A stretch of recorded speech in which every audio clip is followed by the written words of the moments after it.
Yes, good afternoon, good evening, good morning, wherever you are in the world. Welcome back to Football Heritage TV.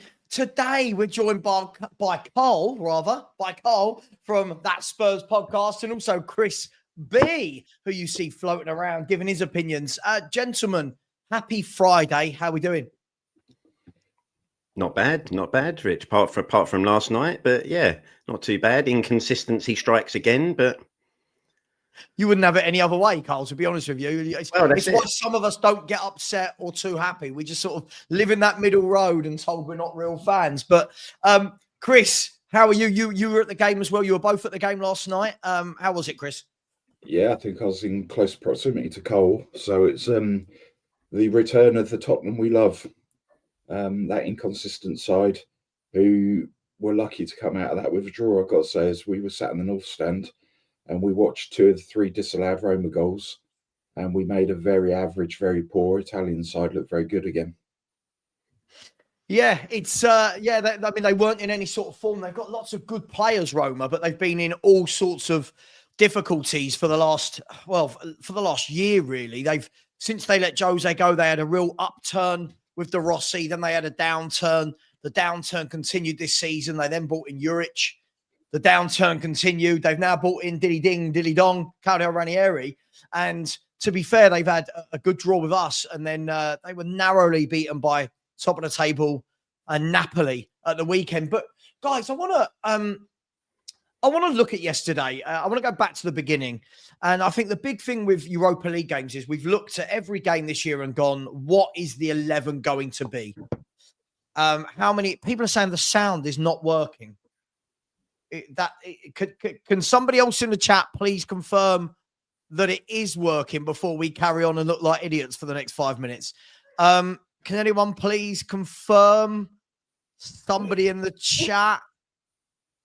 Well, we'll keep going unless sound is fine. Okay, thank you, Scott M. Thank you very much. Yeah, okay. Anna looks like a troll. Okay. Anyway, guys, every Europa game, we always think to ourselves, what's the team going to be? Half the time, it's the excuse that, we didn't win today because of the changes we made. Last night, we put out as strong as we can go. Everyone's predicting, I said 3-1. People are predicting 4-0, 3-0, 4-0. Chris, what happened? What's the excuse for last night? And why are we so goddamn inconsistent from one week to the next? I think we'll always find an excuse. We seem to have that in us currently. But the fact is, we weren't motivated enough. We didn't show the desire. We didn't have the strength and courage. And we pit-pattered around in the first half. Missed some real good chances that had we taken, that game was done and dusted. And then again, we came out. It's a game of 2 halves. It's a game of 2 halves, and in the second half we were found lacking. We just could not match them. They were playing through the midfield. Basuma came on, lost the ball umpteen times. Savva, who I've been a big fan of this season, think he's a very good young player with a lot of potential. He wasn't at it last night. And equally, Solanke up front, it was making some bad choices, wasn't feeding the channels, wasn't really closing down the opposition. So it's very disjointed. And a lot of players are underperforming, and we just didn't perform on the night yet again. Yeah, I mean, Karl, I get it, right? I think after the kind of high and the elation of beating Manchester City, everyone says, that's the benchmark. This is how we need to play week in, week out. We know that was the anomaly, not the rule. Yeah. But to go from such an assured performance against Man City to, I would say, a sloppy performance against Roma. What is going on? Chris has given his opinion, but what do you make of it? Why are we so Jekyll and Hyde in the way we play? I think if we could put our fingers on why that's happening, someone would make themselves a lot of money, wouldn't they? It's just inconsistent players, isn't it? Who only don't deliver as often as they should do. It's that sort of like we have a lot of players who deliver one good performance every sort of 4 games. Yeah. And as a team, we just can't get that consistent going. And what was worrying last night, Rich, as you've said, is that last night was probably as strong as we could go. This wasn't a team that had a mixture of, Davies and Dragusin coming in when they haven't played, Gray at right back, Bergvall in midfield. This was a strong Spurs 11 that you're sitting there going, well, that was pretty much one of our strongest 11s, arguably the strongest 11 we could put out. And you're sitting there going, and yet we look so bad. And as you said, it was a real sloppy performance. And I think we only really had a little spell in that game after that second Roma goal was disallowed, where we seemed to wake up a bit and then suddenly take hold of the game. And as Chris said, we created a lot of chances at that point just before half time where we could have killed the game. But that was it. The second half was dreadful. Don't know what Ange said to him at half time because they didn't come out at all. We were asleep for most of that. And you could, we were getting torn apart on the right-hand side. The amount of space there was, and you could just see that goal coming. I said to my boy, this has got Roma late equaliser written all over it. And of course, and Chris rightly said, as I said in our group chat today, Solanke is a real problem at the moment because a lot of people seem to just be using this excuse that, yeah, but he works hard. Well, when has working hard been a benchmark for what we judge here on nowadays? When I spend £65 million on a striker, I want goals as well, not just working hard.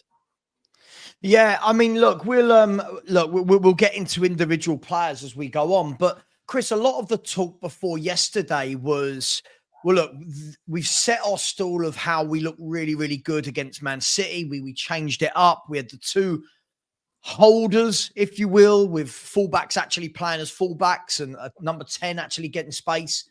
He reverted back last night to what we're used to seeing with fullbacks high up, lots of space in behind them. And from where I was sitting here, you could tell me you were at the game, you guys, but it looked like, again, their manager had seen that, identified that you can get in behind Spurs, and everything went down through their wing backs, in behind Gray or in behind Porro. Are we disappointed, Chris, that we didn't continue what we did at Man City and we reverted back to type, or was that to be expected? I think really it's stupidity on the back of such a good performance against Manchester City. If it's not broken, why try and fix it? So why revert to something which is always seen as underperform? Claudio Ranieri's, 73 years of age, a title winner at Leicester, and dare I say, he outfoxed Ange easily last night. So it's stupidity's doing the same thing time and time again. Yet it also falls back to that notion that Ange is very stubborn. He thinks he knows best, and whilst we continue with that tactic, people have worked us out and we're never going to progress as a club. Yeah, I mean, it's something that I've talked about a lot, as you guys know, being in the WhatsApp group with me. I cannot understand how Ange can't understand that every manager is looking and saying, when Spurs play the fullbacks high up or inverted into midfield, Karl, teams get in behind so easily. And the number of balls that Angelino whipped in from the left, the number of balls that either Celik, Dybala, whoever was out on that right-hand side, whipped in from the right. It's so obvious at this stage, Karl, isn't it? It's so obvious that we know what teams are going to do against us and don't address it. Yeah, and that is the real worrying thing, isn't it? Because, I ain't being funny. We've not got these pro coaching badges and everything like that, but we can all sit there and go, right, listen, we know where the problem is now, and we're spotting it happening all game. And when you think you've got a manager and a bench full of coaches sitting there that can't see a problem and go, right, they're killing us out wide here, they're getting too much room, they're whipping dangerous crosses in, what can we do to fix that? Well, you know what we need to do? Get those fullbacks just to sit a little bit. We're winning the game 2-1. All we need to do now is see it out and do nothing silly. But yet you've got this stubbornness to go, no, not changing it. I'm just going to stick with it. Yeah, we're too open, but don't worry about it. We'll be all right. And everyone could tell what was going to happen last night. And the fact that you've got an supposedly elite manager and a coaching staff in there, that no one has the guts to say, you need to change something here and stop this because we're going to get punished in a minute. It's worrying and it's baffling because it is just stubbornness now. And yeah, you're going to be a manager that stubbornness is going to catch you in the end.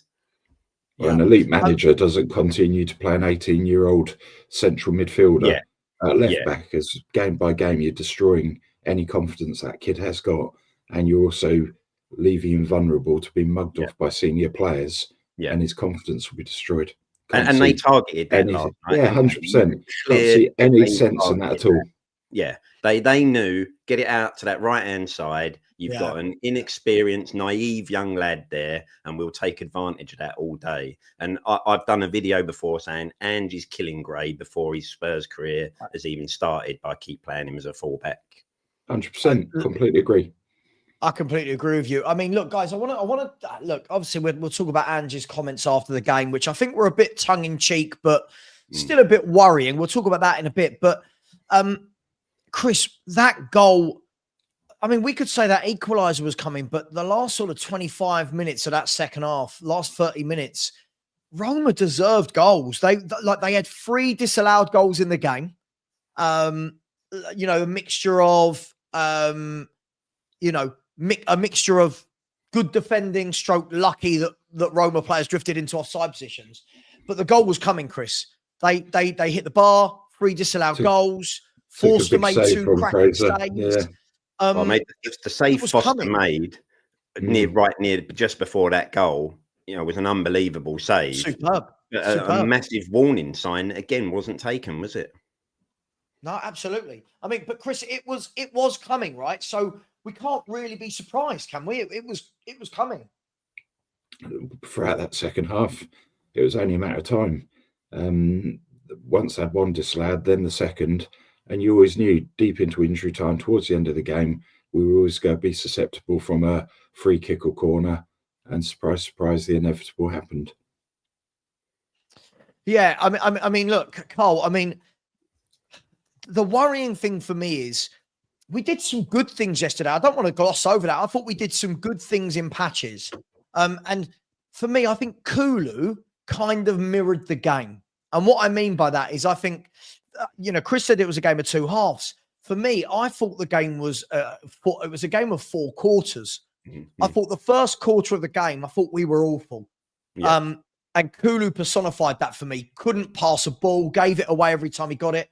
Then all of a sudden, Spurs for the last 20 minutes and Kulu for the last 20 minutes of the first half. We looked good. We looked like we were going to score.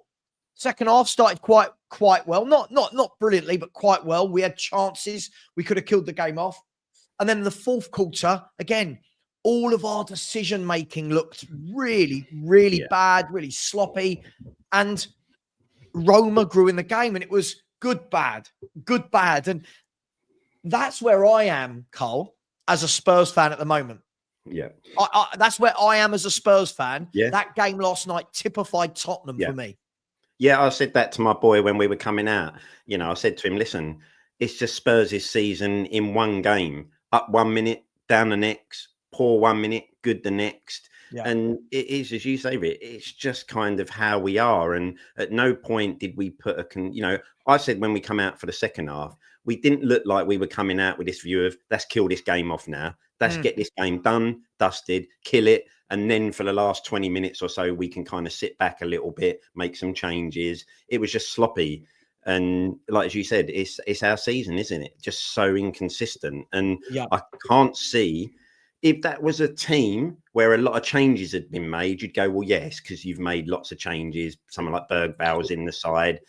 But when it's your strongest side, that again to me just shows that Ange hasn't found the consistency. Did he stumble on a performance at Man City by the fact that you come up against a team that had a lot of the ball and you couldn't really do much else than do what we did?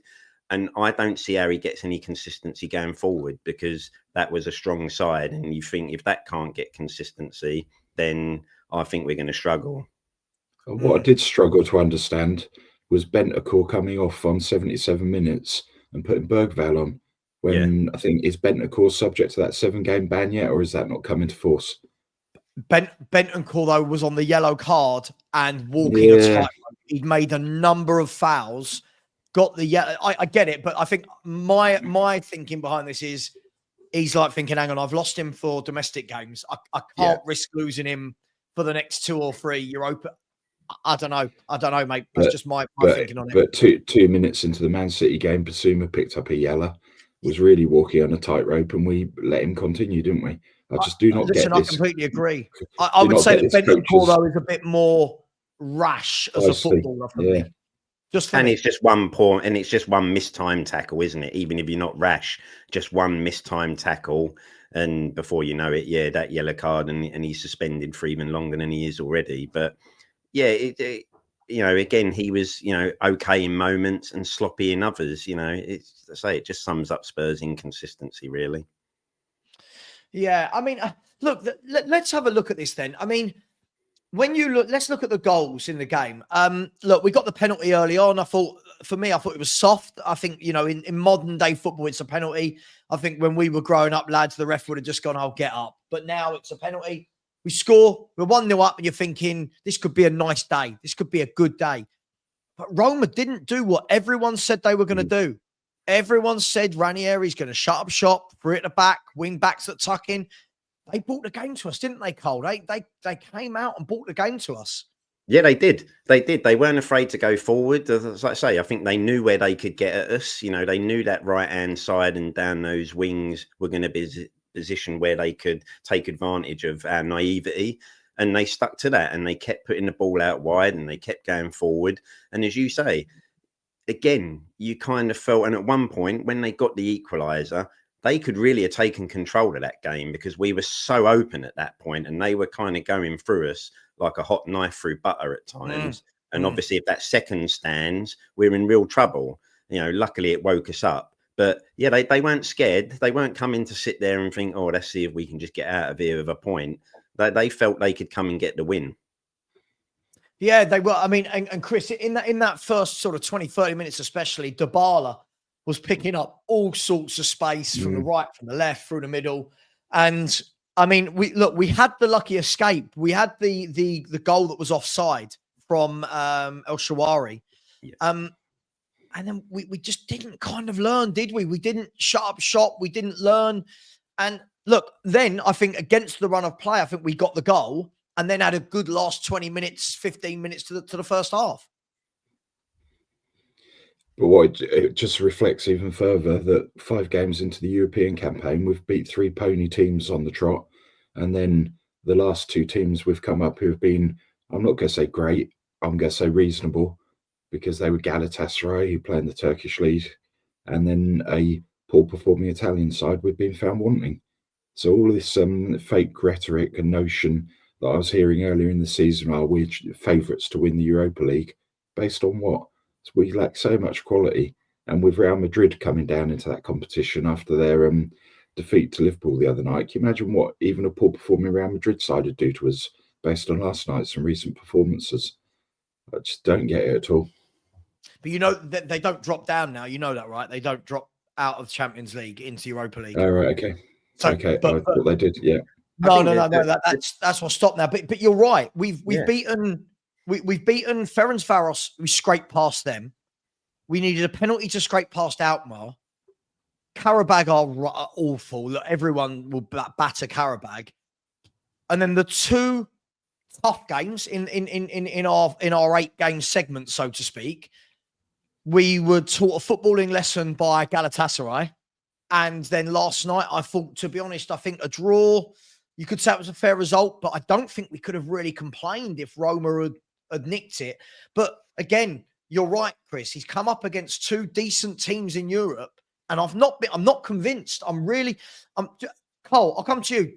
I think everyone now seems to be massively convinced because we battered a completely terrible Man City right now. I'm not taking away. It was a great win. It was a great performance. Yeah. But the more everybody beats Man City, the more everybody is knocking 3 goals past Man City, the less that win seems to be oh my God. And it seems to be, well, yeah, everyone's beating Man City. But we've not done it against the better teams in Europe. So far, that's 2 games and 2 failures for me. And that's not just Europe, is it?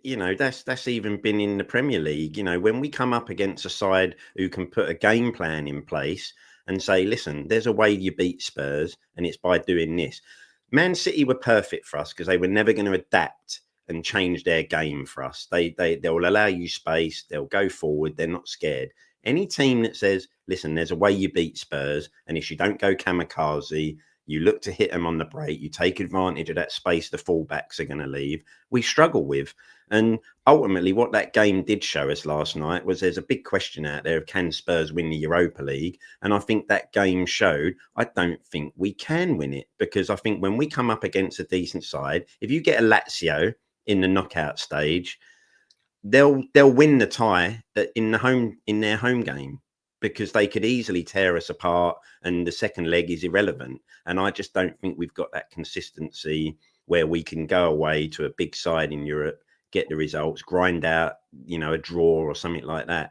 So, yeah, I don't think we can win it, unfortunately. And I think we're just going to see a season, it's just ups and downs all the way. Yeah, it's by the way, there's only 36 likes. Can we everyone is giving up their lunchtimes here, so people please do smash that like button. Look, Chris, let's have a look. I want to look at our second goal. I thought it was a good goal. Kulu came into, I thought we'd had a really bad game up until that moment, but then a little bit of class, pulls the ball back, and Brennan Johnson doing what Brennan Johnson does. I think this is where his strength is. Yeah. I don't rate him as a footballer, but he is getting a bit of a knack of drifting into the box, finishing off chances. At that stage, Chris, are you thinking, we're going to go on here, we're going to go on and this could be 3 or 4? That was the hope, yeah. And that's what we all felt might be the case. But again, Son, missed a second one, didn't he, when he put it over the bar from... There was a potential overhead kick for Solanke. So we were touching... We had the Porro free kick in the second half. So you thought we were having plenty of the ball. We got the attacking options. But all of that hope turned to nothing. But what it did show me is something I've seen week in, week out, and I keep on mentioning that the Son that we grew to love is getting old, and he doesn't offer anything on the left side anymore. He's not got the dynamic pace to beat his man, and he looks like a rabbit in headlights at times. Yeah, I mean, look, Cole, let's move on to that. I mean, I think this is a really... I think it's a really good point that Chris brings up. The whole Sonny situation. I thought he did some really good defensive work yesterday, getting back. There was a couple of occasions where he really came deep into his own half to help out Gray. But going forwards, it just feels like it's very lackluster from Son at the moment. Chances where he could shuffle it out his feet and get shots away, he's not anymore. Chances where he could go past his man, he's kind of hesitating to do that. And he looks tired. He just looks constantly tired. What are you making of Son in this team at the moment? Well, I think Son we've got these rinse and repeat sort of wingers, aren't we, that get the ball but can't actually take anyone on and use some pace to get past someone or some trickery to get past someone. And Son has become that player where I always feel now when he gets the ball, you kind of almost know what he's going to do. Unless you've got a fullback that commits suicide by diving in, he's going to just turn back, try to run at them, not really do anything, change his body shape or drop the shoulder or anything, run at them, get to a point where he realizes, he's not going to sell himself. Okay, I'll turn back and I'll knock it back inside or back to the fullback. And he doesn't have that confidence to take someone on. And like, as you said, one of his strengths was his finishing. But even now, he doesn't get the ball out of his feet and whip those shots in like he used to.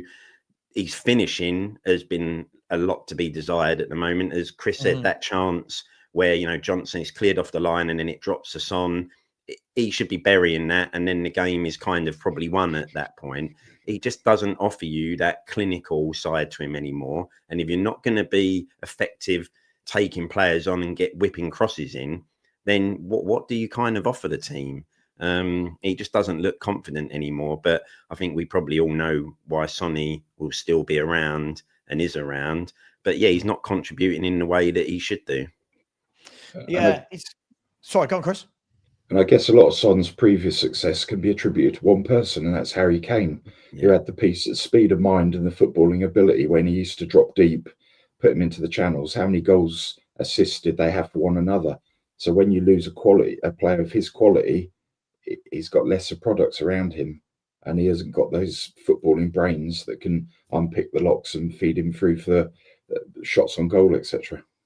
Yeah, no, absolutely. Just quickly, Strip Bear in the chat, please. Could you stop putting 15,000 comments with one word and actually write some sentences?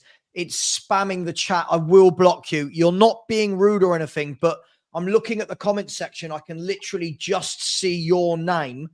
Look, loads and loads and loads and loads in a row. Just write a sentence, please, please, please. Stop doing one word answers or you will be removed. Stop. Strip Bear, 2 more, you're gone. Guys, sorry, it's a real annoyance for everybody else in the chat to see that. Look, I want to talk about a player yesterday who I thought was absolutely magnificent. A player that we talked about in the summer.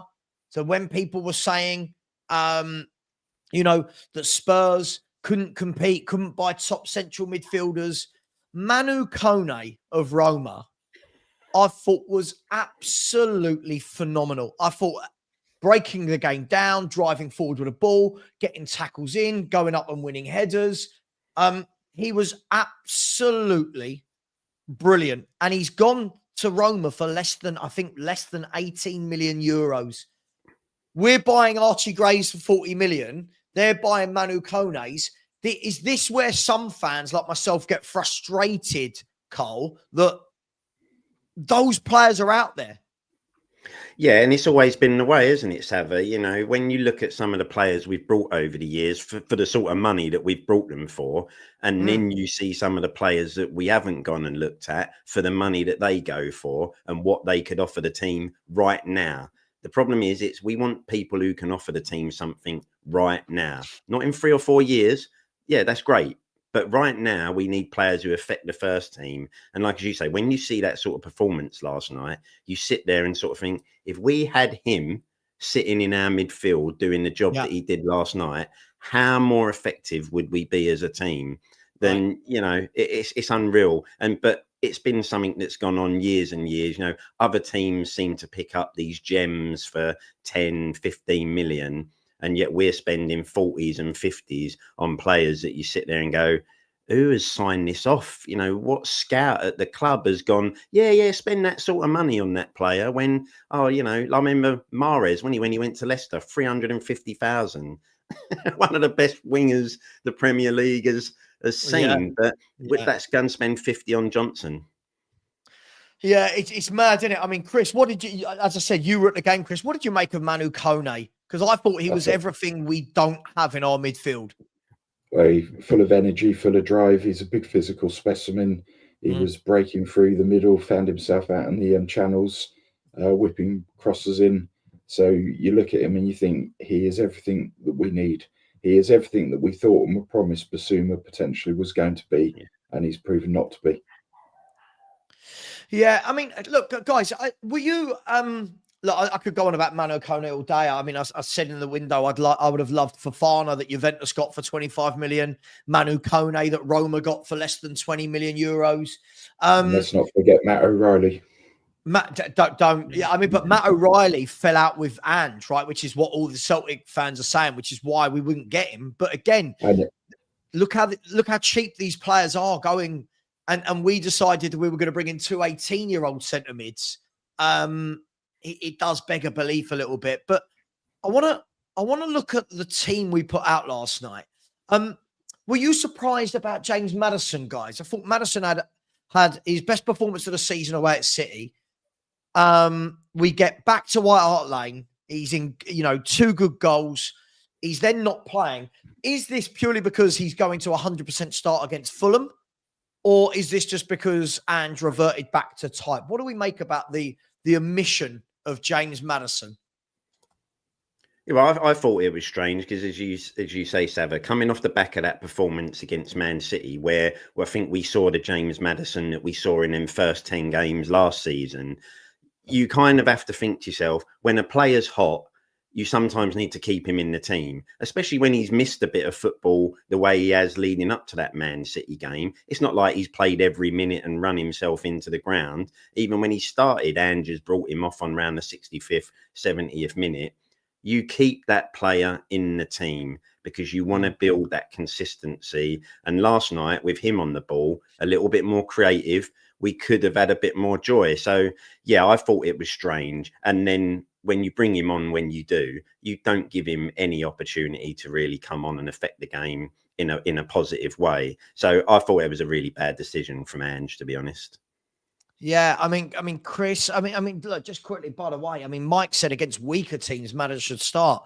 Well, arguably his best game in a Spurs shirt was against the champions of England. So I'm not sure I quite agree with this. I thought yesterday we were really... Chris, let me ask you this question. For me, I think the difference when Maddison plays compared to when the others play is Maddison, for me, looks up immediately and looks to release the ball. For me, Son, Kulu, Johnson, for me, they hold on to it far too long with their decision-making. Would that be fair, or is that a bit of a rash assessment? You look at the first goal against Man City, and it was a break into the box. And the rest of the players you've mentioned, they do like to hold on to the ball. They don't ever do a run past the last man, and they lack that extra spike and creativity. So again, I'm not really sure Ange actually knows what his best team is, and he tinkers, and there's no consistency. After that Man City performance, the wind was in our tails.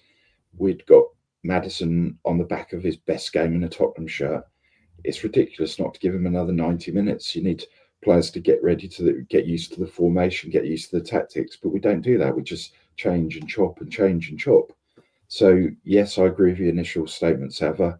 But like Cole said, I just do not understand how we arrived at that selection last night. Yeah, a lot of people in the chat saying he had a knock, but if he had a knock, why did he come on? Like, do you know what I mean? Yeah. Like, if you've got a knock and the knock is that bad, why are you on a bench coming on? Yeah. He came on when we were winning the game. So look, I'm not knocking everyone in the chat. I'm sure they're right. He might have had a knock, but guys, we need to talk about. We really do need to talk about Dominic Solanke. Look, this was always going to be a guy that we talked about a lot this year as Spurs fans because he was the big money signing. Because he was a big money signing, and for me, I've always had the same sentence about him, guys. You've seen this in our WhatsApp group. Everyone's seen me say this on YouTube. He's okay. He's not shit. He's not great. He's okay. That's my line on Dominic Solanke. And that's not from this season. People go, oh, give him a chance. He's only just joined. This is from his entire career, guys. What do you two make of Solanke? Because there's a lot of people that are like, oh, but he doesn't get service. I see him miss a lot of chances. I see him being very... What's the opposite to clinical? Non-clinical. Is that the right term? Yeah, there we go. I don't know. I knew if I'd said something really silly, Chris would have corrected me right there and then on the spot, like a bad dad. Do you know what I mean? Like, but he works hard. But Karl, you said this at the beginning. That cannot be the benchmark of your biggest ever. I think him and Solanke, him and Ndombele, right? Like 55, 60 million. Yeah. That can't be the benchmark, can it? No, and not being funny, there are Sunday league footballers who work hard. It don't mean they're any good, does it? You know, the reality with Solanke is we was all worried before the season. It's like, listen, you're buying a striker off the back of one good season in the Premier League. And when people saying give him a chance to settle, this is not a player coming in from a foreign league that might need a year to settle. This is an experienced Premier League footballer. He doesn't need to settle. He knows what the league's all about. I think what we've seen is we've brought a player that, yes, presses. He'll chase a ball down. He'll chase a goalkeeper down when he's got the ball at his feet. But unfortunately, in front of goal, he's not clinical. And he had that header last night where he hits the bar from 3 yards out. And he should be burying that. As, you know, a £65 million striker who is supposedly like him, as good in the air as people say he is, he should have been finishing that.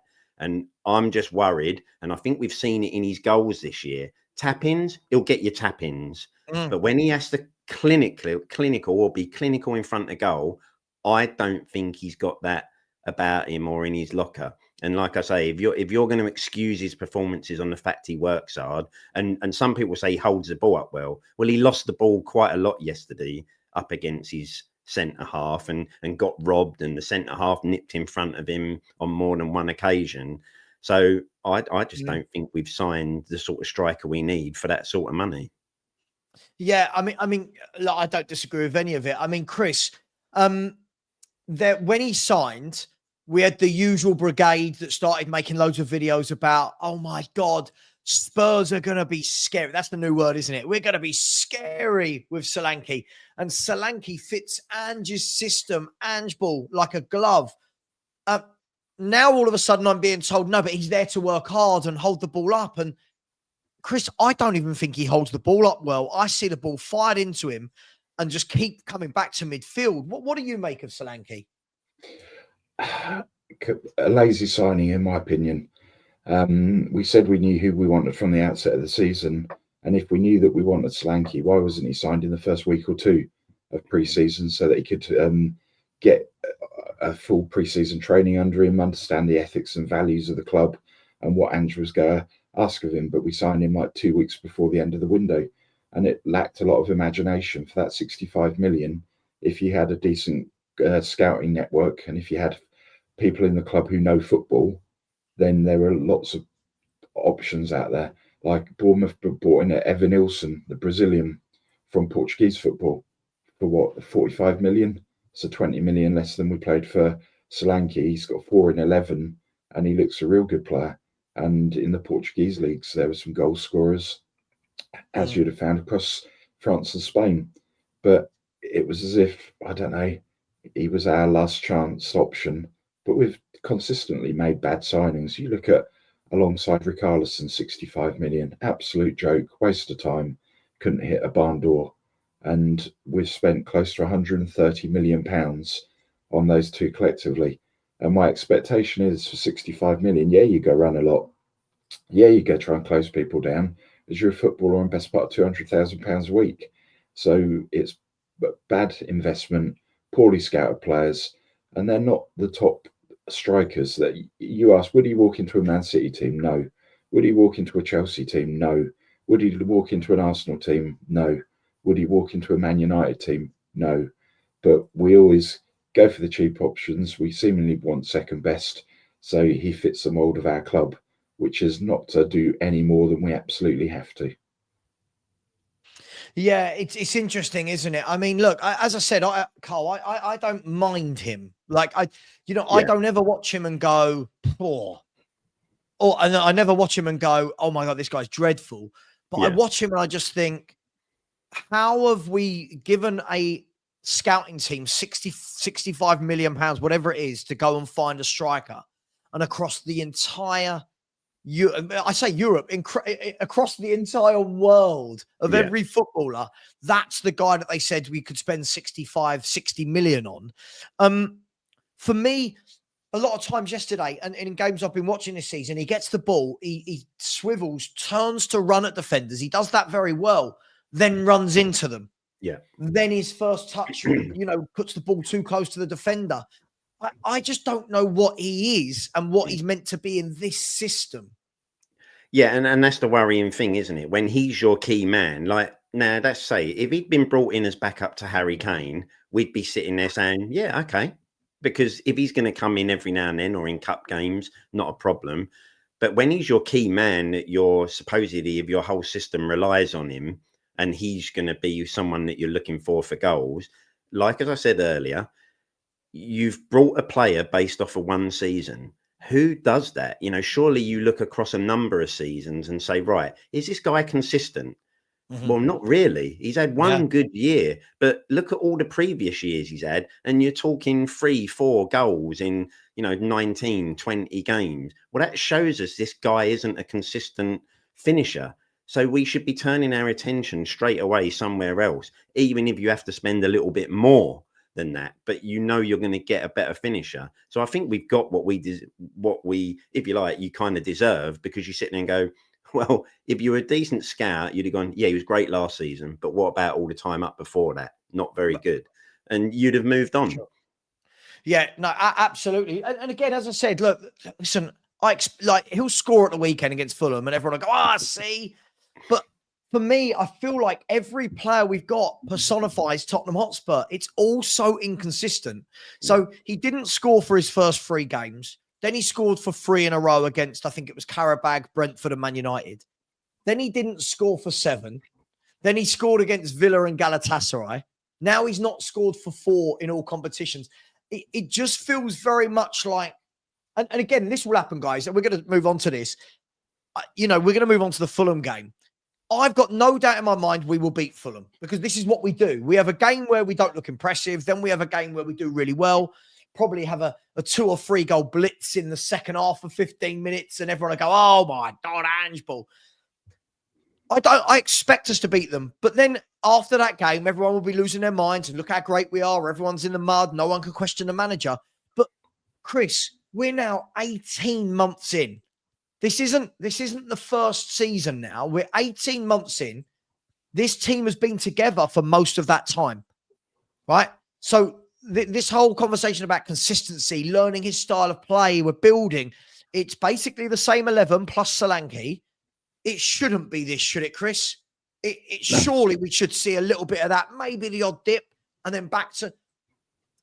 What do you make of it moving forward? We've got Fulham, Bournemouth, Rangers and Chelsea, I think, are the next 4 in some order.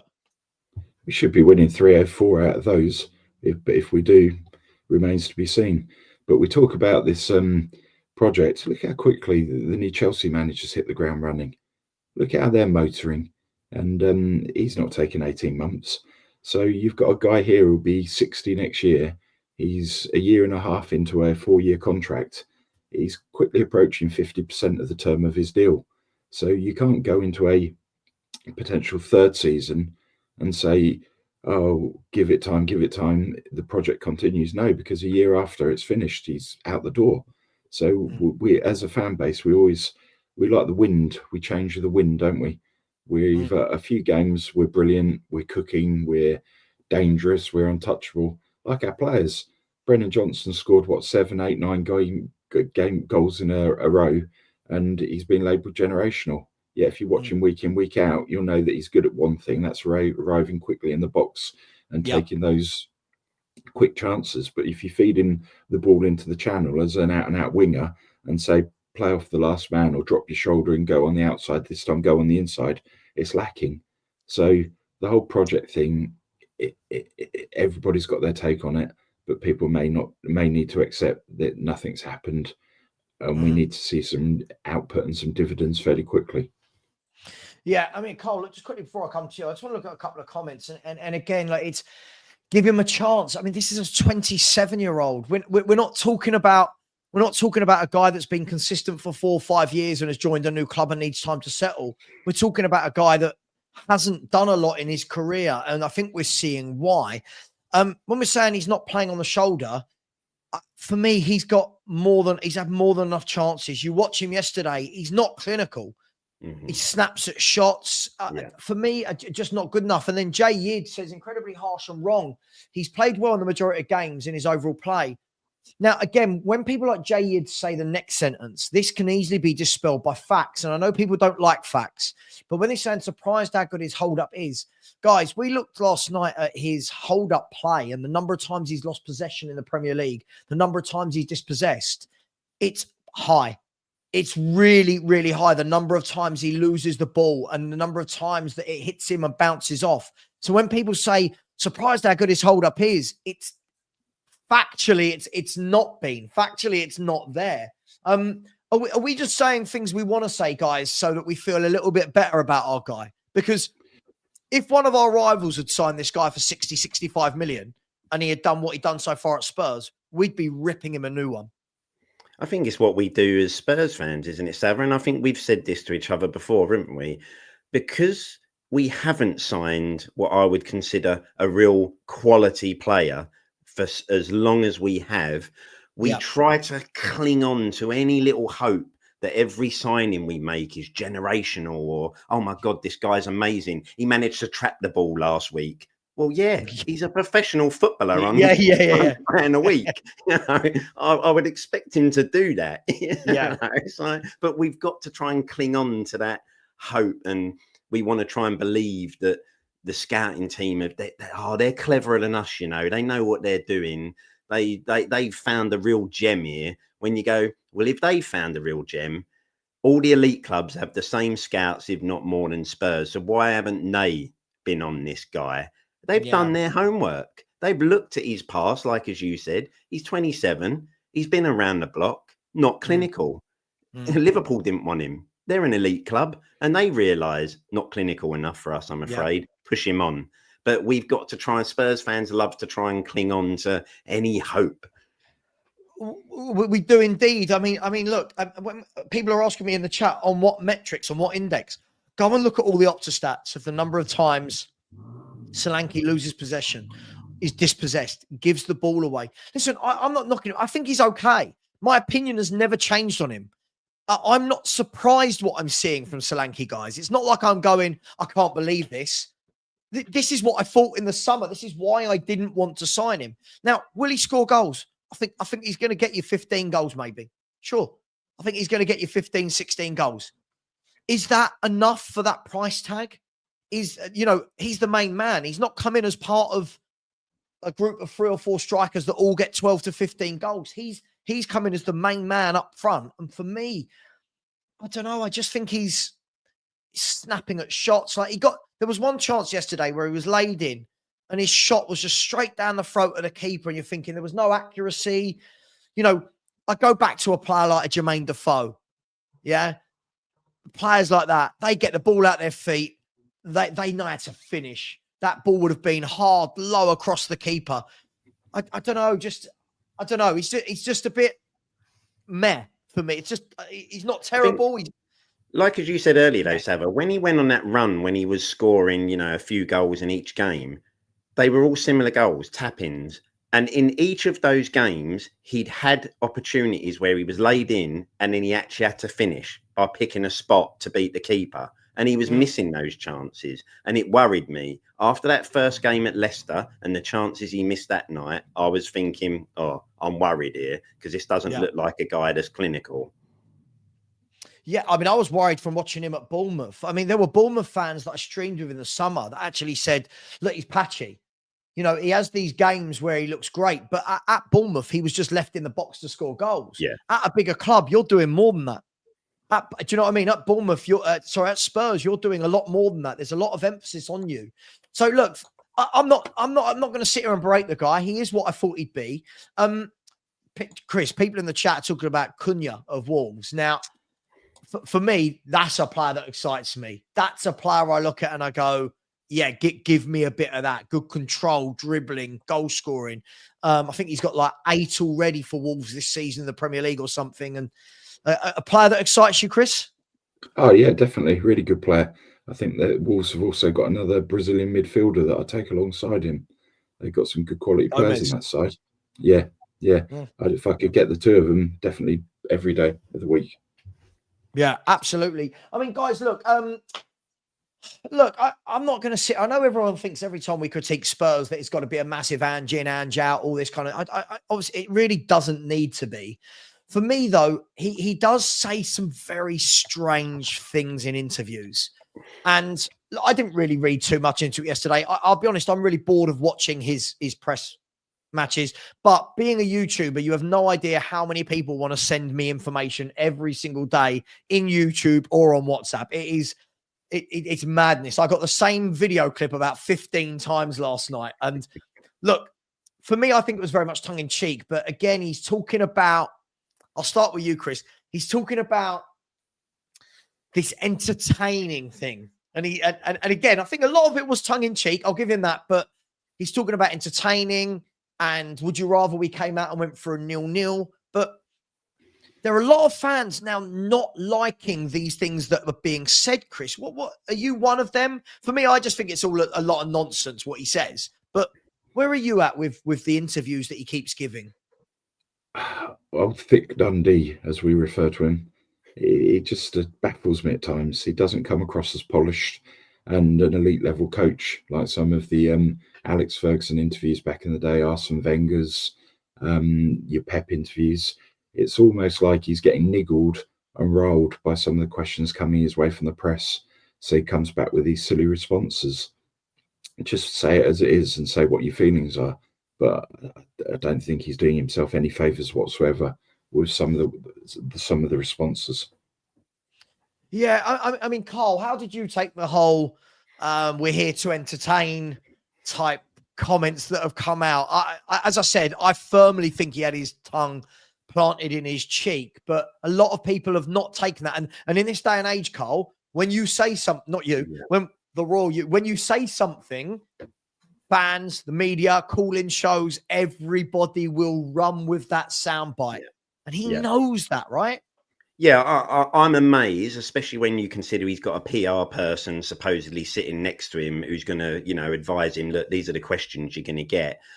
He just seems to set himself up press conference after press conference, does he, for journalists or supporters to hang on to stuff to be able to then throw at him, like the whole, I always win in my second season.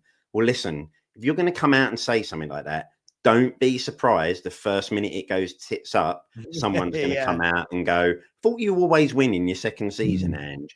Yeah, well, when I said that, I'm just amazed he keeps setting himself up. And like as you say, Savva, I think it was tongue-in-cheek last night, but I've already seen a lot of posts from supporters that are going, oh, so we're just here to entertain now, are we? And winning isn't important to us.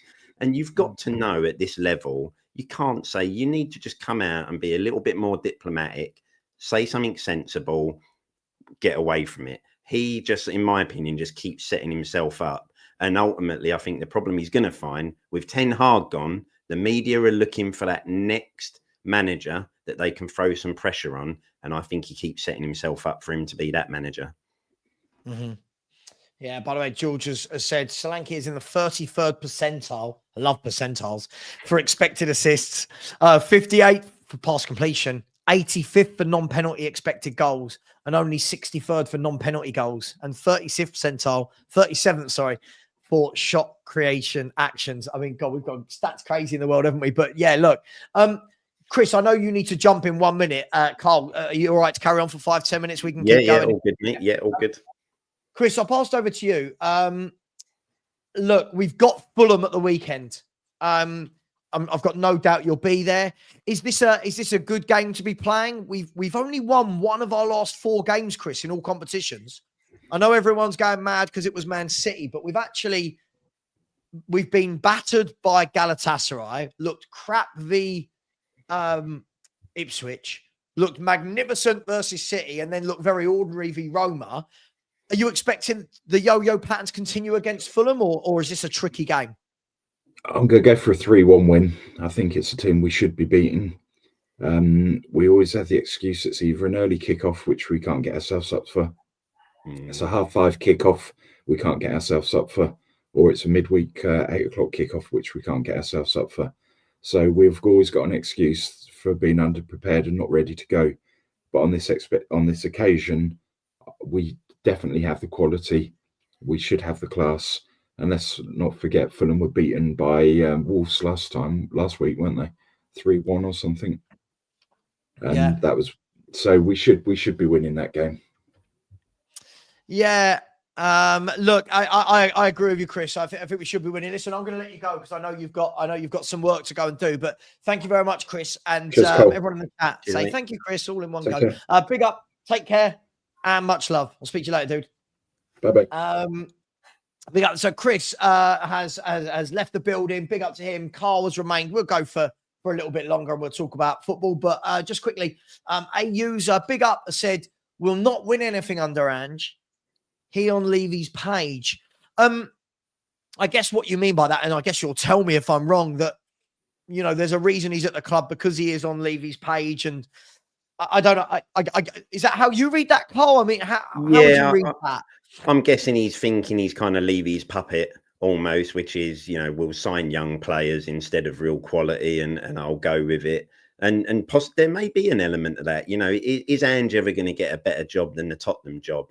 I don't see, if he left Spurs tomorrow, I don't see bigger clubs potentially queuing up to get Ange in the hot seat at their club, to be honest. But you can't blame everything on it's an easy excuse, isn't it, to try and blame everything on Levy and his ownership. Some of these defeats this season have not been down to Daniel Levy being at the football club. Yeah. Sorry, excuse me. Yeah, absolutely. And look, as I've always said, for me, the problems at Spurs don't lay at one man's door. I think the big issues that have been here for 24 years, Karl, definitely lay at one man's door. Yes. But when I look at everything now, I look at the scouts, I look at the director of football, I look at the manager, I look at the players, I look at the owner. This isn't this is all on Ange. This is all on the defence, the strikers. I just think there's a lot wrong at the club at the moment.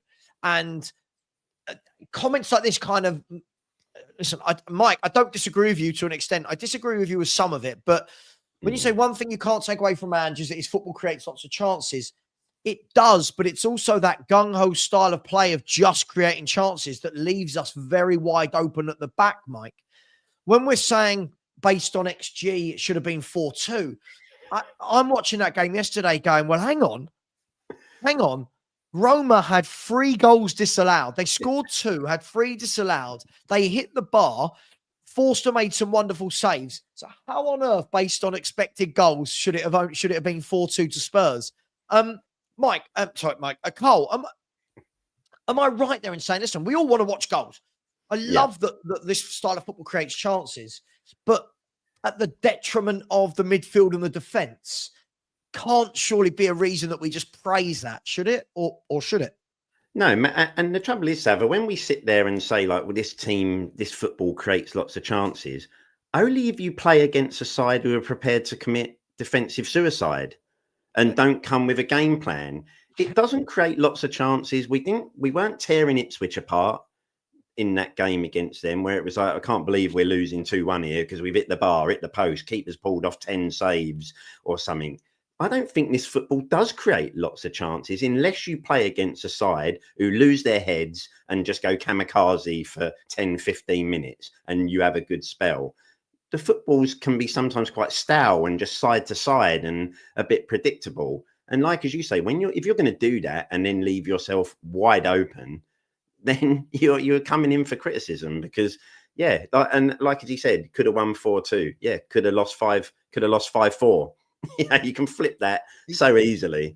Yeah. Sorry, if anyone can hear, so my next door neighbour's decided that this freezing cold day is the day to get the lawnmower out and start mowing. So, sorry, mate, I'm an international YouTube star over here. Could you? Does he not know who he lives next to, Savva? Excuse me, mate. International YouTube sensation. Henry Wright used to say that. International YouTube sensation. Big up to Henry, who I think is enjoying a nice holiday in the US at the moment. But look, it is interesting, isn't it? Because the go-to for Spurs fans is very much, oh my God, we all wanted attacking football when we had Conte. Now we're complaining. I think the difference for me, Karl, is I don't think it needs to be one extreme to the other. I think the word balance. Yeah. And when we use the word balance, I think the whole of life should have that word attached to it, Karl. Like, everything you do should be balanced. Go to the gym, but do it balanced. Yeah. Don't go 19 times a week. Have some takeaways. Balance it. Don't do it every night. Do you know what I mean? Go and have a drink. If you balance, football's no different. You can't just go gung-ho. And yesterday, I want to go back to this case, and it wasn't just Archie Gray, but they definitely targeted our fullbacks. Yeah. And when teams play wing backs and overlap, we can't cope with it in any way, shape, or form. And then we're not very good at coping with the balls that come into the box. If you were a manager playing against Spurs, wouldn't that just be your tactic? That's all I'd do. Yeah. That's all I'd work on. Yeah. Sit, wait for your moment. I want my wide men as far forward as possible. And like, as you say, wait your moment. And when you pick that ball, stick it out wide and you'll find you've got acres of space. And how many games have we seen it where teams have picked us apart because they wait for that right moment, they nick the ball, suddenly ball over the top into the wide areas, and there's acres of space for a wide man out there. And when you've got wide men, not only your fullbacks, but wide players like Son and Johnson, who are not going to track back as strongly as they probably should do a lot of the time, then yeah, like as you say, any decent manager knows how you can beat Spurs or get at Spurs. And I'm worried that Fulham will do that this weekend, because when you look at the pace that they've got out wide, someone like Traore with Smith Rowe in the middle, we know what they're going to be looking to do. And I wouldn't be surprised if they do it well a couple of times at least. Yeah. Billy is here again saying, I don't think anyone's overreacted, Billy. I think we're having a very calm conversation. I think this is another problem on YouTube, Billy, Karl. When you do have a calm conversation, people really want to blow it up that toys are being thrown out the pram, that everyone's having a meltdown. Billy, I don't think you're listening. No one's overreacting. When you're saying we played good yesterday, I think, as I said, if you listen to what I said, Billy, I said I thought we did some really good stuff and some really bad stuff. Yeah. Right. So, Billy, I think the problem is, and I'll call you out for this, Billy. I think the problem is I've never, ever seen you critique a single thing about Tottenham. And that's where it gets silly. You come in every chat, Ange is amazing, Spurs are amazing, look how amazing. That's fine. But if you, again, that balance word, if you don't balance that out with critique, then it just means everything you're saying isn't actually a well thought out opinion. I also just think, Savva, when did football fans lose the ability to kind of have, like as you say, have that balance, to sit there and go, there were points in that game where we played well, but there were points where we did this and did that. We should have done this. We maybe should have done that. It's like a lot of supporters feel I either have to be ultra positive all the time because that's a good supporter. No. If you've got good football knowledge, you can tell when something was good and you can tell when something wasn't so good. And why can't you say that?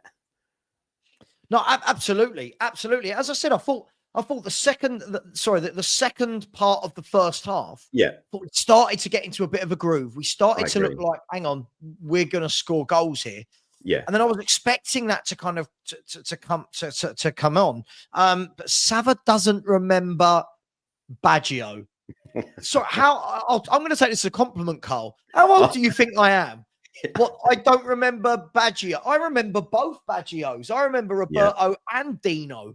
What Savva does? Karl, did you know I'm 21? Look, I'm 21 again this year. The face cream, mate. I'll tell you, it's that oil of Boulay every day. I've got these lines on my head. Look, these lines on my head show you how old I am. I don't know why we're talking about Baggio, but Jesus, what a footballer that man was. For absolute class. Good afternoon to everyone in the chat. We'll keep going for a bit as long as you're okay, Karl, as long as you've got time. Go for it, mate. It's all good with me.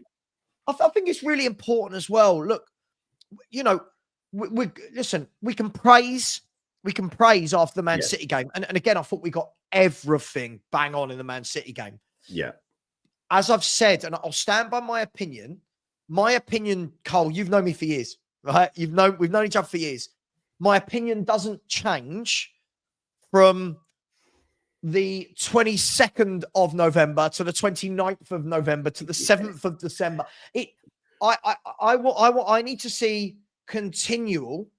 Yeah. I need to see continual progression. I need to see, and again, Billy, a draw is not a bad result, but again, people like you, Billy, would have been telling everyone we should be smashing Roma. Roma are shit.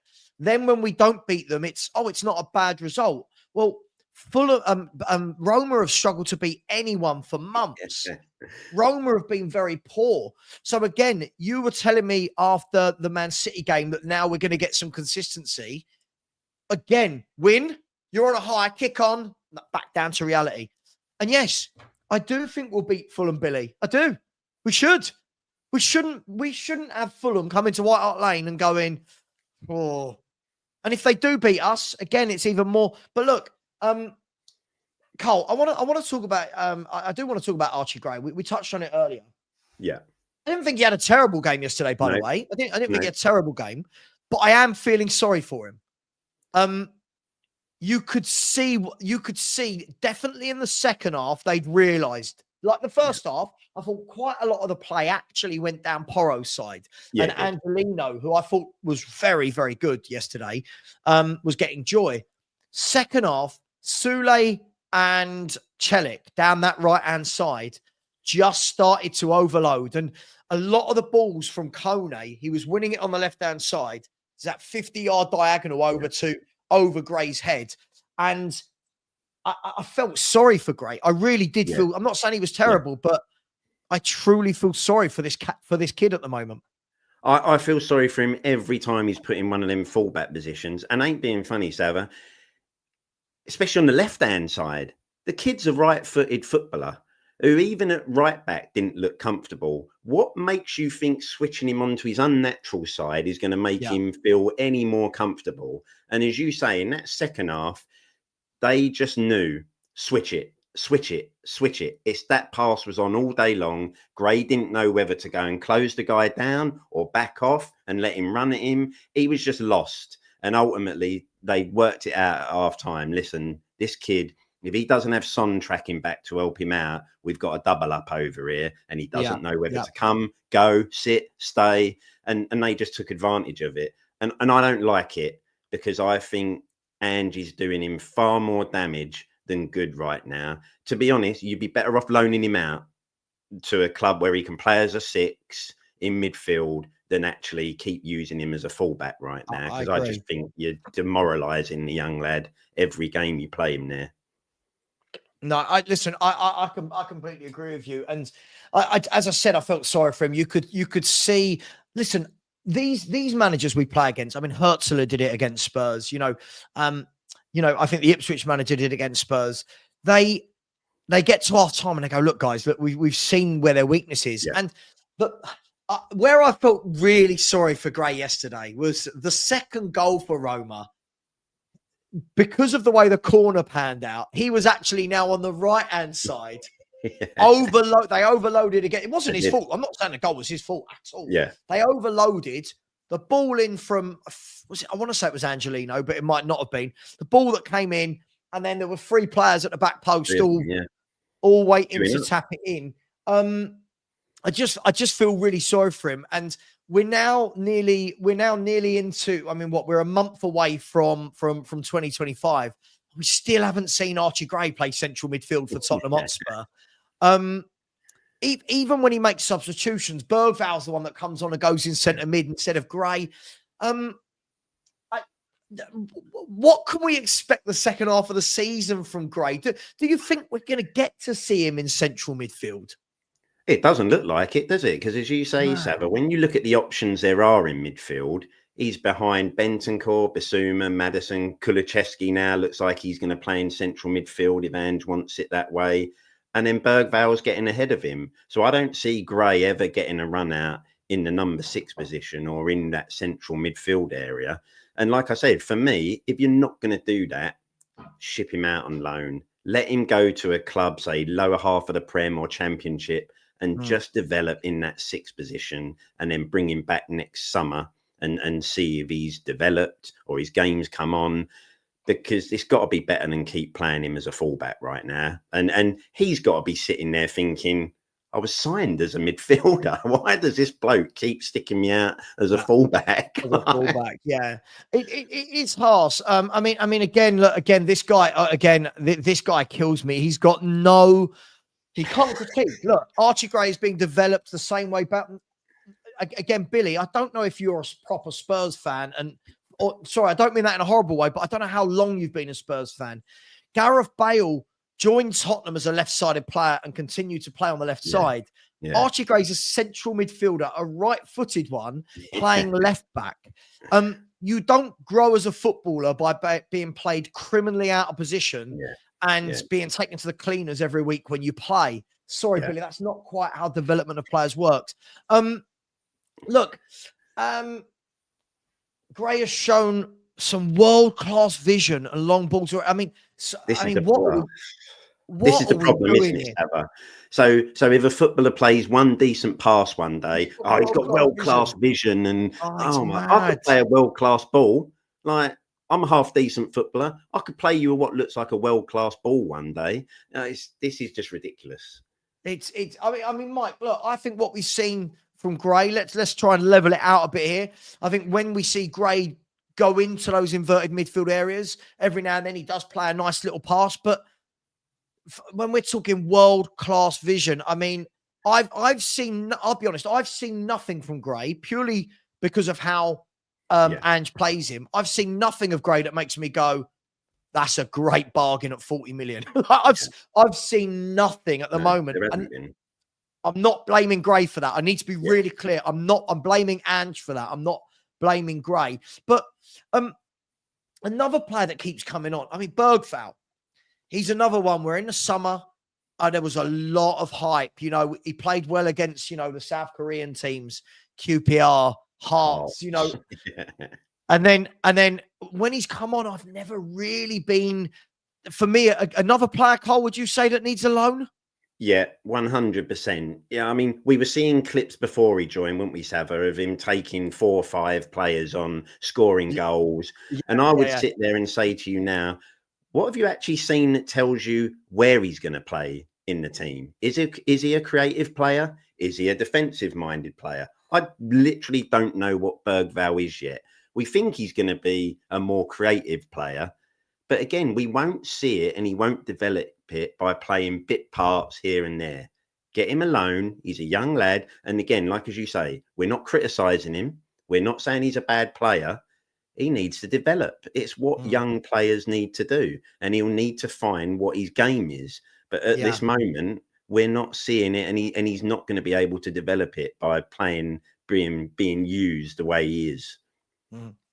Yeah, I mean, look, can I just say, KVN XMI, do you know what? I've got no problem with the initial signing of Archie Gray. For me, if you're going to sign a youngster, brilliant.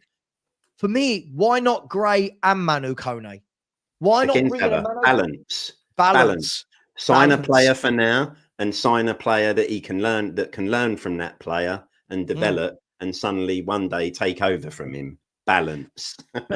Even then, for me, if you're going to do that, why not turn around and say, you know what, Manu Kone, you're straight away part of our first team, right? Gray, we've bought you for years down the line. We're going to put you back on loan at Leeds for a year. Go and play 90 minutes. For 40, how many games they play in the Championship? 46? 46, right? Yeah. 46. Go and play 46 games, week in, week out, central midfield for Leeds. Come back next season, bit stronger, bit more experienced. Yeah. Surely that's how you develop him, not playing him at right back and left back in these Europa League games. It just feels a bit strange. Where are we? Let's go to some comments quickly. Miss Bunny has said, when Gray starts passing like Trent, we can talk about world-class passing. I don't know why the words world-class are used for 99% of footballers and anything they do. Psycho Teacher said, Ange is harming these boys' development. Adam said that goal was against a third-tier Swedish side in the Cup.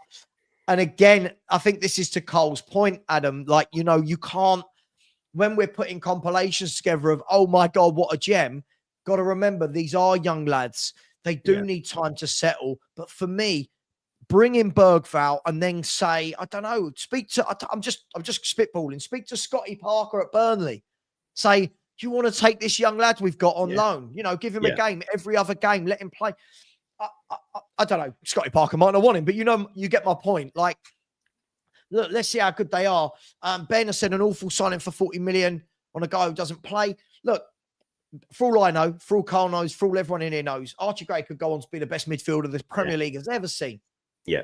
But right now, I do look at it and go, because of our poor squad building, he's being asked to do what he shouldn't do. And people in the chat, Karl, have been saying this only goes to highlight the poor decision from Ange to leave Jed Spence out of the Europa League games. Would you agree with that? That decision, you sit there, don't you, and go, I just don't understand what you were doing or what your thinking is behind that. You've got a guy that you're going to keep in the squad. If you're not going to ship him out on loan again, like we have done, you're going to keep him, play it, bring him in and play him, you know, like as you say, play him. You know, he's got to be the better option than Archie Gray, even at left back, because again, that wouldn't be natural to Spence to play there. But he's going to have that mindset of that defender who knows when to go out to a player, knows when to sit off a player. And yeah, again, it's a baffling decision that you have to sit there and go, as an elite coaching staff, why has no one challenged that and going, yeah, but hang on a minute, why are we leaving this guy out the squad if we're going to use this competition to rotate as well? Sure. Why are we leaving him out? Why are we leaving him out when we've got one left back in the squad and one right back? Literally, Adogi and Porro are the only. Somebody in the chat, tell me if I'm wrong. This is the beauty of having so many people watching. By the way, people watching, smash the like button. We've only got a 50% ratio. Yeah. And please, Karl, put your link in the chat. If somebody could put Karl's, do you know what? I'm being lazy. 1 second, I've got it right in front of me. There we go. If you could hang on. What's going on here? There we go. That Spurs podcast. Guys, I'm going to set a challenge, please. You know, we like to show some love on this channel. We like to help out as many Spurs YouTube channels as possible. I think it's really important to go and subscribe to many, even the ones who hate me and disagree with me. Subscribe to them. See what they're saying. I think it's important to get a balance. There is the link. Please, Karl's just restarted his channel in the last few weeks again. He's been around on the YouTube and podcast scene for years, the old git. Yeah, sorry. But please do go over and subscribe to him. Look, he's just started again in the last couple of weeks, as I said. He's got 59 subscribers. If we could get that up to 100 by the end of the show, that would be absolutely amazing.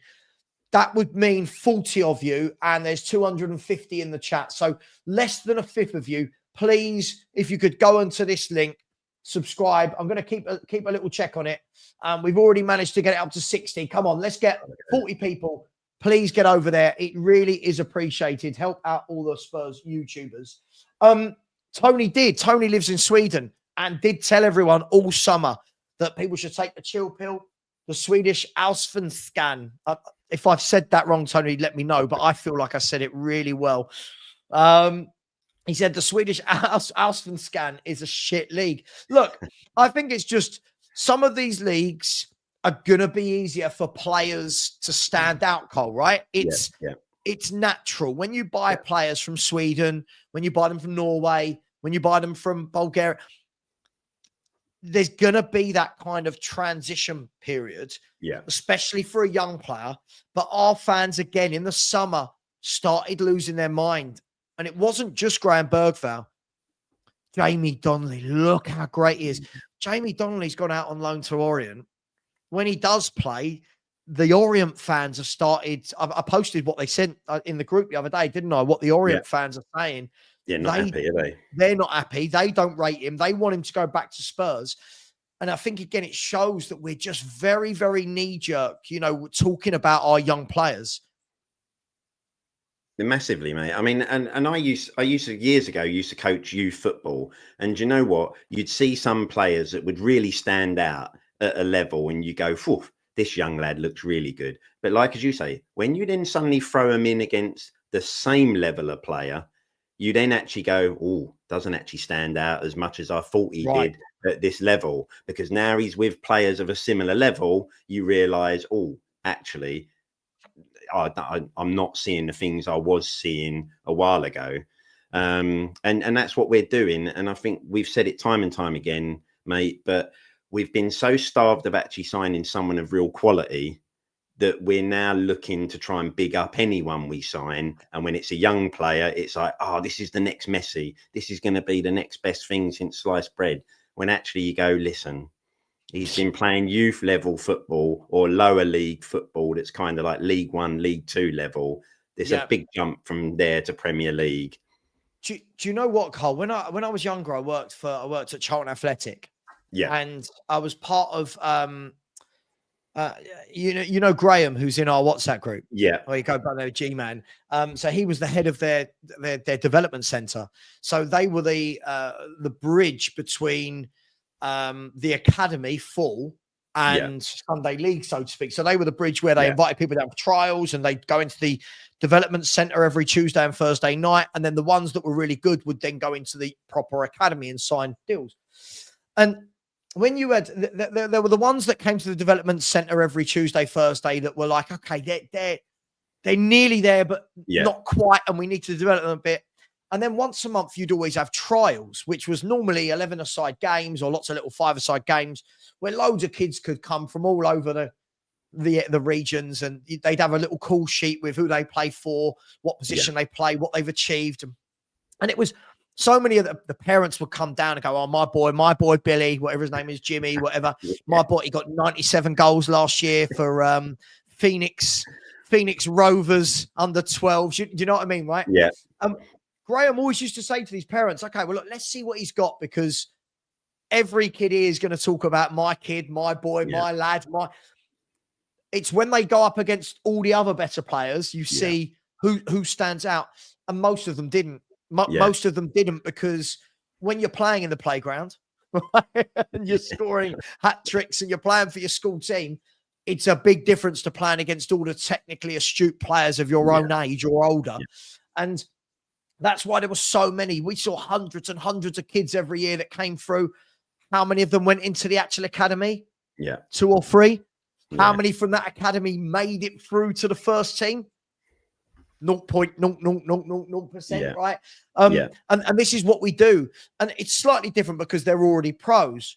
But when you've got people like Gray making the jump from the Championship to the Premier League is a huge difference. Bergvall making that jump. Now, what we should be seeing, though, sorry for the rant here, what we should be saying is, what I want to see is Donnelly going out on loan should be taking that chance. Should be showing, I play for Spurs. There's a reason I play for Spurs. Now, I'm not saying every player that doesn't do that is terrible, because like somebody's made a point. Yeah, Harry Kane didn't. But you know what? Harry Kane's an anomaly. Harry Kane's an anomaly. And when I keep seeing already in the chat today, sorry, I've talked loads. Already in the chat, Karl, we've seen Bale, Kane. These are anomalies that come around every decade. These are not the norm, right? Sorry, I'll shut up. No, but you're right though, Savva. You know, last night on the way home, was talking to my boy, and it was like, who have we got coming through? And you sit there and sort of go, oh, because we brought Harry Kane through, and you sit there and go, yeah, but you're talking about a monster, a freak who came through and was a freak. You don't see this. How many players, Savva, over the years, how many players have me and you been told, this kid is going to be the next best thing? He's tearing it up in the reserves or the under 23s. And you go, okay. And then all of a sudden, half of them now are League One, League Two footballers, where you just go, it's a massive difference. The Premier League first team level is such a big jump from youth football or Swedish football, those sorts of regions. You just have to wait and see till they come in. But the thing with someone like, say Donnelly, let's take him for example. If he was at Leyton Orient now and you were hearing, oh my God, this kid is brilliant, can we keep him for another season because he'll get us promoted? You could sit there and think, right, this could be a kid that could have it, because Leyton Orient fans are raving about him. It's the best thing since sliced bread.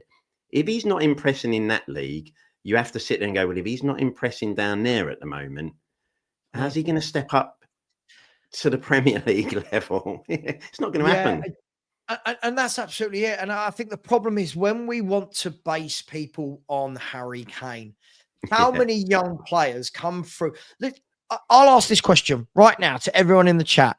Who can name me another striker in the last decade that's come through in the Premier League from a youth team? I don't mean that they bought them in, from a youth team, and done anywhere near similar to what Harry Kane's done. I'm talking about any Premier League club. I'm talking centre forwards, by the way, right? Because otherwise it starts to become harder to I'm not talking about Phil Foden's, and who has come through a youth team and smashed up the Premier League the way Harry Kane did. Karl, off the top of my head, if I'm going to think of names, Rashford started to. Yeah, but never hit the heights. You wouldn't put even Rashford in Kane's, anywhere near Kane's level, would you? Exactly. This is the thing. And Jamie, yes, it did take Sherwood to trust Kane, but you've got to have that outright ability, right? And the problem is every single young player, Karl is right, every single young player, if Karl and I sat here and really wanted to, we could rack our brains for the last 30 years and think of every young player that we've been convinced by Spurs fans is going to be bloody amazing. And then, I mean, if I go back through the last 10 years, I'll just do the last 10 off the top of my head. This is going to set myself up for failure. Look at Ryan Mason. Ryan Mason comes through and, oh my God. Harry Winks. Yeah, came in, tailed off. Tommy Carroll, Stephen Corker, Jake Skip. Livermore, Skip, Carl Walker-Peters, Edward. Marcus Edwards, Yeah. Dylan Markanday. I was told Dylan Oh, yeah. Markanday, oh, you watch this boy, you watch this winger. Madueke we let go. Now, Madueke's doing well at Chelsea now, but Madueke we let go. And I was told he was going to be amazing for Spurs. Yeah. Nabil Bentaleb had a decent career, but came through at Spurs at the first opportunity. We let him go. I could go back as far as Darren Caskey, Andy Turner, Lee Barnard. Do you remember Bostock? Jamie Slabber, Dean Marnie, Jamie O'Hara, Caskey. Darren Caskey, Alton Fulwell. Yeah. This is the problem. Listen, and I'm not saying some of those lads, Karl, didn't go on to have good careers. Yeah. But yeah. a number of them that come through at Tottenham and then suddenly go, what a gem. And we're already doing it with Mikey Moore, aren't we? Yeah. We're doing it with Mikey Moore. We've seen, again, does he look really talented for a kid? Yeah, absolutely looks talented for a kid. But there's been many before him that looked talented for a kid and for some reason didn't work out. Again, Michael, big up Michael. So even now, Scarlett, Divine. Parrott. We were told Troy Parrott. Troy Parrott, we were told, why doesn't Jose put him in the first team as a backup striker? So again, I haven't seen anyone give me a real name who's come through a youth team at a club and set it alight. I mean, Rooney back in, what was it? Rooney was back in 2000. I say longer than a decade. Yeah, I think. Yeah. Yeah. But this is the point, right? That there aren't many that do it. And the fact that I'm not seeing any names, Jamie Vardy definitely didn't. Jamie Vardy took a very different route in football. Right, and was playing for... He was non-league for a long, long while, wasn't he? Fleetwood and teams like that, Yeah. But again, okay, Bruin, if you're going to be... I'm talking... It's always got to be one. I'm talking centre forward, wide forward. Come on, man. You know what? I mean, someone who plays in those forward areas. Rashford burst onto the scene. He's done some really good things in his career, but hasn't been able to keep that height. Who else? Michael Owen. I mean, a long time ago, but yeah. Tottenham player, isn't he? Purple patch, Rashford again, another purple patch player. He would be a perfect Tottenham player. Yeah, absolutely. Absolutely. And again, and this is another thing I do keep seeing is, lots of people trying to compare Mikey Moore to Lamine Yamal of Barcelona. And I just think we need to calm down. Lamine Yamal is currently on fire, has already been one of the star players and won the Euros at the age of 16, 17. He's flying for Barcelona, who are flying in their league. He's going to be another freak, though, isn't he, Savva? He is one of them players that, again, you will sit there and say that was a freak player to come through, because you won't see another 16-year-old do what he's done for a long while. There will be another one at some point, but they come along every generation.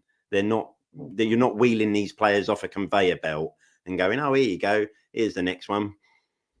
Yeah, absolutely. And listen, I'm not saying any club does, but this is why every time we bring in a young player, we've got to stop comparing them to Kane, to Gareth Bale. Gareth Bale was a freak of nature that had that couple of years development where you went, wow, we knew you could play, but wow, to the point where Real Madrid went, wasn't he the second highest paid, the second biggest transfer fee of all time at that moment? Yeah, that's right. At that moment. Yeah.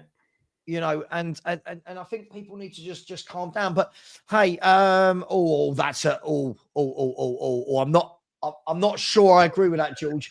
I've never seen anyone better than Lionel Messi at the age when Messi burst onto the scene. I was just like, I'll say this today. Scary. Karl, I've never seen I've never seen, and I'm going to make a statement. I don't think I'm ever going to see a player again of the genius and the alien nature of Lionel Messi.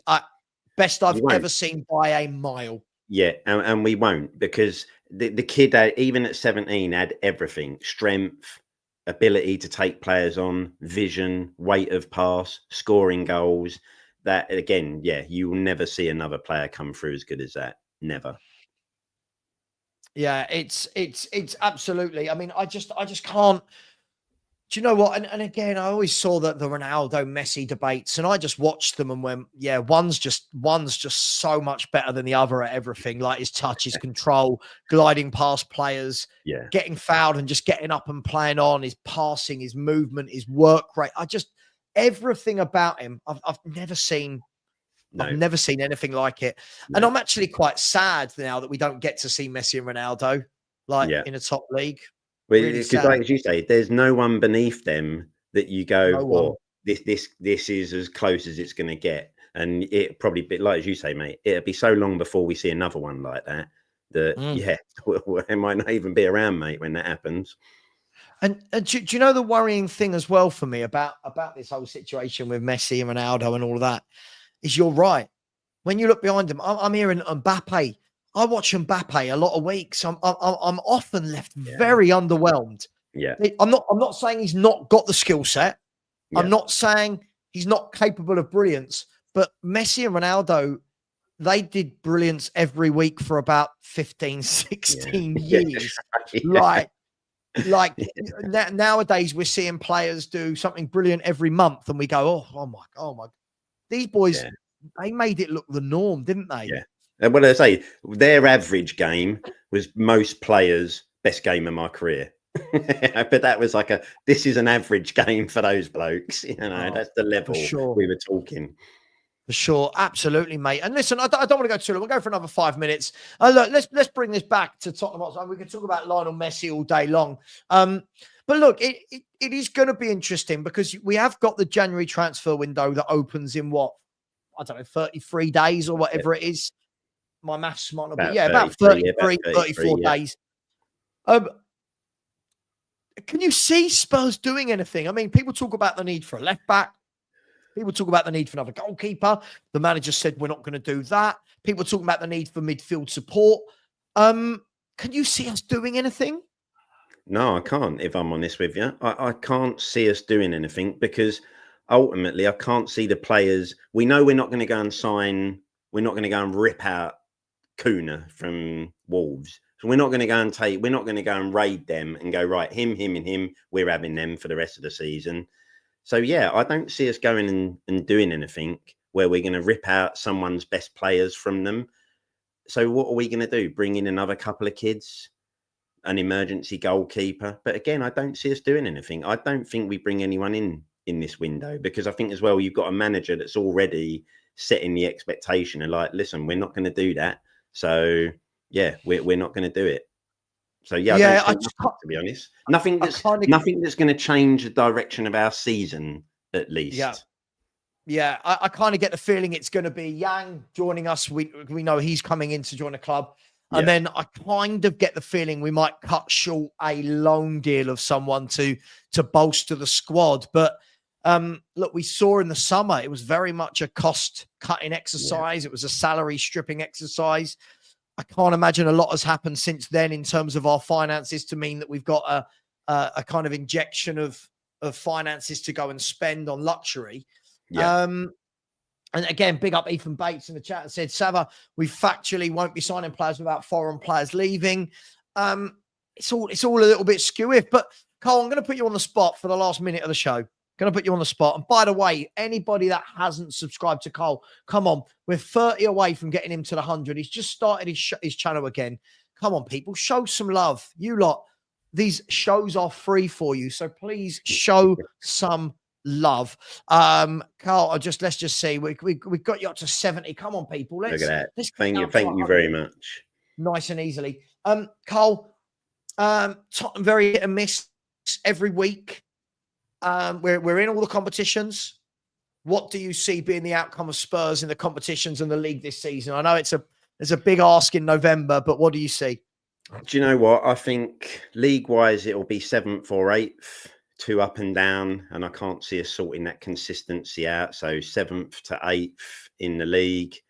League Cup, maybe semi-final.